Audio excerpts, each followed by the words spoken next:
and your religious leader will tell you to pray for security to improve in Nigeria, to pray for the Naira exchange rate to improve, to pray for NEPA not to take light before they finish the service.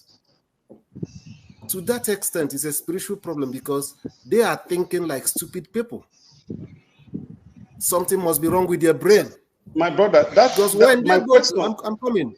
When they want, when they want to, when they are thinking of how to travel abroad, for whatever reason, they don't pray for a private jet to appear on the tarmac for them to travel with. They collect money from the members. They buy the private jet. They pay a pilot to fly them abroad and bring them back.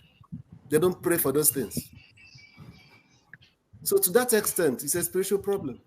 No, what I mean is this. Sorry, sir. Years ago, sorry, sir. Sorry, what I mean is this. Let me clarify myself. Nigeria should pray for them to defeat Boko Haram. No, let me clarify myself. What I mean is this. Righteous Maybe man. there is something we have done as a people that offends God, that is bringing this calamity upon the nation. That is something I don't understand your question. I understood your question. No, righteous man. Please let Steph land. Talk about it. Please let Steph land so that you understand the connotations of how people think about the word spirituality. When you say spirituality, it's very wide. Me, I understand you exactly and entirely. And I want to come back to that, answering that question. But let Steph land so that we appreciate how people see that spiritual term, please. So, righteous man, I understand where you're coming from, but deliberately I don't want to talk about that. I decided to talk about the other side, which is a little bit connected, but they're not the same. That's why I'm trying to draw the line between the political leaders that will be stealing your money and ask you to pray for them, and the pastors that will also tell you to pray for the politicians that are stealing your money, and I will ask you to pray for your economy to improve, without knowing that economic policies, good economic policies, makes the economy to improve. All right? So these are the parallels. You can't be doing the wrong thing, taking the wrong decisions, and be expecting good outcome. It doesn't work that way. It have never worked.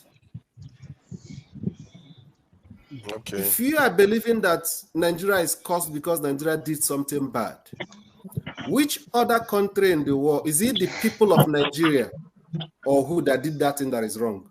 Which country in the world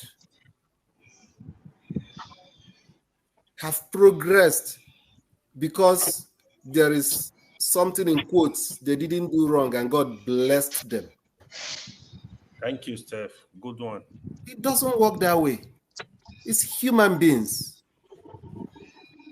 It's not curse or blessing. It's your decision. Take, for instance, the greed. Have you factored in the greed? The greed in human beings.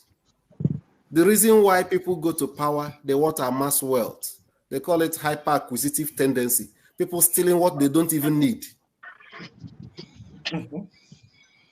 What is obvious that they don't need, that they want to steal it. So take away greed from public office. Take away that greed.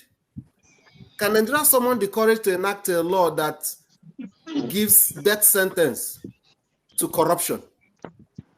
And you don't see Nigeria changing? That anybody caught of corruption is death sentence.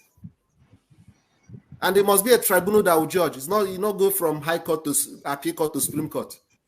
No, you are suspected of corruption, a tribunal, a special court, tries you. And if you are found guilty, death sentence. You think some people will steal? Of course, one or two will steal, and they will pay with their life. Nice one, Steph. So they want you to believe there is can a you hear forces me? that is AY, holding can them you down. guys hear Pray me? for Yeah, we us. can hear you now. It's deceit. Yeah, It's but deceit. Steph is talking. I All right, yield so for the now. point I also wanted to add on top of what Steph said to Righteous Man about spirituality also, the example he gave that simply because you go to the hospital, they tried, let's say, even 50 types of medication and you are not healing. That doesn't rule out the fact that the person who is administering these things to you probably have not diagnosed the problem correctly. And on the 51st doctor,